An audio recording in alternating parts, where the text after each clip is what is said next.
Out of control. When did sports games stop being fun? For a lot of us, the answer actually lies in another question. When did the gaming industry decide that cartoon chaos was out and monotonous realism was in? That's actually a pretty complicated thing to ask, and as is often the case on this channel, the answer involves industry politics, violence in games, and a whole lot of money. So let's break down the sad state of sports games today by looking at the game that changed the genre forever, NFL Blitz. 1997's NFL Blitz started its life as an arcade sports game from legendary developer Midway Games, who you might know as the creators of Mortal Kombat, Tron, and a whole host of other titles we still know and love today. In fact, NFL Blitz was created as a direct response to Midway's billion-dollar hit, NBA Jam. Shoots for three. He's on fire.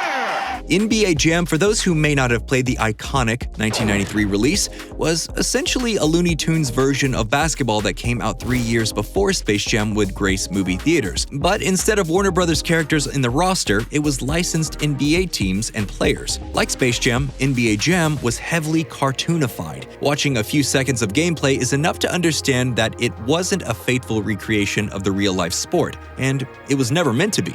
Programmer Mark Turmel and the rest of the Jam developers wanted their arcade game to be over the top and, well, arcadey, which is why players got to jump to outrageous heights, make physically impossible shots, and knock people to the ground like they're playing TMNT Turtles in Time. Pizza time! There were no fouls, no free throws, and essentially no rules. It was pure fun, and it obviously struck a chord with the gaming public. So when it came time to replicate NBA Jam's success with a new sport, the team set their sights on football, for seemingly no other reason than because Mark Turmel was a lifelong Detroit Lions fan. And Mark Turmel would go on to make a lot of the decisions that led to Midway's massive success. But football's unique level of physical play probably didn't hurt their decision either. With Midway moving into the mid-90s, it was suddenly possible to render games in a 3D space. The developers took full advantage of this new tech by ramping up the cartoonish violence in the most hilarious of ways. Regular football tackles and interceptions were mostly replaced by WWE-style moves that were definitely more at home in a fighting game. Once again, rules were loose or at times totally non-existent, and the player positions were more suggestions than an actual rigid team makeup. Even though Blitz held onto the NFL license, everything from the fast-paced animations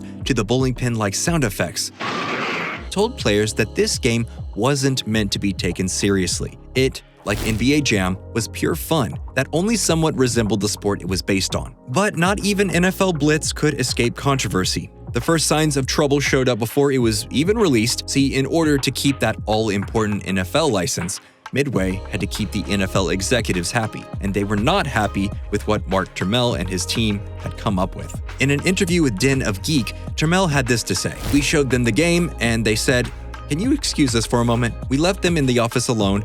About 15 minutes later, they came out, and they said, 'We have to wash our hands of this product, and we're going to give you your money back. And we can't go forward with this product, it's just too violent.'" Specifically, the NFL was unhappy with some of the animations included in the game, and those animations, along with a few others, were nixed in an effort to assuage the rage of the NFL. After all, being able to use real teams and players was part of the charm of these games. Luckily, it worked. The NFL approved the newly toned-down version of the game, and it went on to release in 1997. And also, like NBA Jam, NFL Blitz would become a beloved classic and make Midway Games enough cash to fill a stadium. While it wasn't the billion-dollar hit that Jam was, NFL Blitz managed to walk away with an estimated $650 million in its first year. Both the NBA Jam and NFL Blitz franchises would continue on for years.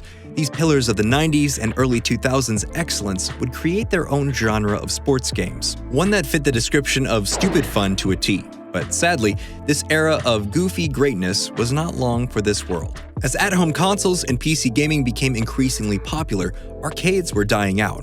Coin-operated machines were becoming less and less profitable, which was a big problem for Midway, who had built their entire company on the success of arcade cabinets. To try and keep profits up, Midway wanted to release at least one game every year, and in order to give players an unasked-for break from Blitz and Jam, 3 new series were developed: NHL Hits, MLB Slugfest, and Red Card. Given just how many projects and developers had their hands in at this time, this quickly became a problem for both the creativity and overall quality of the lot of their releases. Midway's trademark arcade style was becoming less and less favored among gamers. There was a huge push for realism in both graphics and gameplay starting in the year 2000, with games like Deus Ex, Counter-Strike, and The Sims all coming out in the same year, not to mention the rising popularity of EA's more realistic sports simulator franchises. EA Sports. It's in the game. This swing of the pendulum meant that all of Midway's cartoony sports games were taking hits both financially and critically. And that's hits with an S, not a Z, sadly. By 2003, Midway was bleeding money. We're talking hundreds of millions of dollars in losses. And that same year, the NFL would threaten to pull their license from the Blitz franchise unless something could be done with the deteriorating profits. Mark Jamel and the rest of the Midway team once again tried to assuage the NFL, this time with the promise of turning the beautifully chaotic Blitz series into a run-of-the-mill sports sim in the same vein as EA's Madden. From that promise, NFL Blitz Pro was born and swiftly disowned when the game only managed to sell 130,000 copies. Midway continued to lose money, and in a devastating move, the NFL gave Electronic Arts exclusive licensing rights, meaning Blitz would no longer be able to develop games with the NFL teams and players in them. After all those years of making amendments to their games and toning down the violence for the sake of the NFL brand, Midway had nothing to show for it. Midway would attempt to stay afloat with several new releases, including the first ever football game to get an M rating from the ESRB with 2005's Blitz, the league, but it wouldn't be enough. By the end of 2008, Midway would lay off or fire most of its staff, and in 2009, they filed for bankruptcy. The corpse of the once great game developer was left to be picked over by other companies. Warner Brothers would go home with the biggest share, but Electronic Arts ended up in possession of all of Midway's cartoony sports titles. Mark Jamel was onboarded to oversee the production of both NBA Jam and NFL Blitz under EA, but he didn't stay long, accepting a position at a mobile developer, Zynga, soon after. According to Turmel himself, once he had left, EA cut a ton of content from the new iteration of Blitz. He would tell Den of Geek that, "I wasn't there for whatever ugliness happened with that, but the game wasn't the same." And he was right. 2012's NFL Blitz from EA wasn't the same. It was actually pretty forgettable, which might even be worse than being bad. That game, not unlike the legacy of Midway's lovably chaotic, cartoonishly outrageous sports franchises, has largely been forgotten. With current-gen tech, gaming as a whole is only getting more realistic, and while lots of genres are using that realism to their advantage, sports games are using it to their detriment. The pendulum has swung way too far in the other direction. EA and 2K now corner the sports genre market, and both are guilty of essentially pressing Ctrl-C and Ctrl-V on last year's releases, tweaking the graphics, building up an admittedly cool soundtrack, and calling it a new game. There's this huge emphasis on being immersed in the world and really feeling like you're part of the team, but that ultimately ends up cultivating in playing menu simulator and auto-playing through campaigns. The AI knows the rules of the game, and you're not really allowed to try anything out of the ordinary, so what's the point? Is this fair to players? Is this creatively fulfilling for devs? I mean, Nintendo seems to be the only one having fun anymore, and even Switch Sports feels like a soulless rehash of what's been done before. And let's not forget the ever-growing problem of microtransactions in the games we already paid for. Now, this isn't meant to be some kind of attack on the people who play these games, okay? Sports simulators are fine at what they do.